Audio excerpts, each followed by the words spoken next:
Let's take a look at the latest key developments currently shaping communities across the West Midlands. In Wolverhampton, plans have been approved to bring a long-closed and vandalised pub back into use.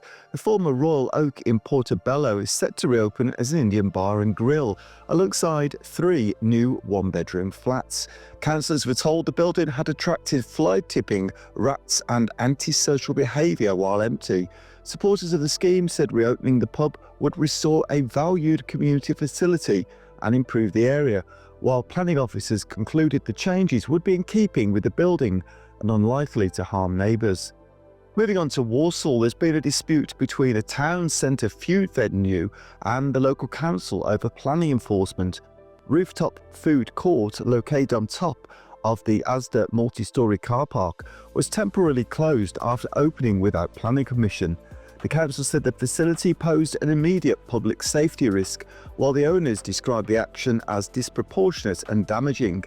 The venue later reopened after compliance, but legal action and a compensation claim are now underway, alongside a retrospective planning application still to be decided. In Birmingham city centre, councillors are due to consider plans to transform a largely vacant block at Holloway Head, also known as Lee Bank House. Developers want to add 5 stories to create more than 200 apartments, along with new townhouses. Planning officers say the scheme would deliver housing on brownfield land and support regeneration.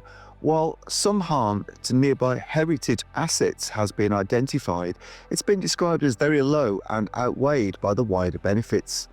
Elsewhere in the region, plans have been submitted to convert a vacant unit at Chamberlain Wood Shopping Centre into a dental practice. The proposal would see first-floor retail space fitted out with clinical rooms, reception and waiting areas, and also staff facilities.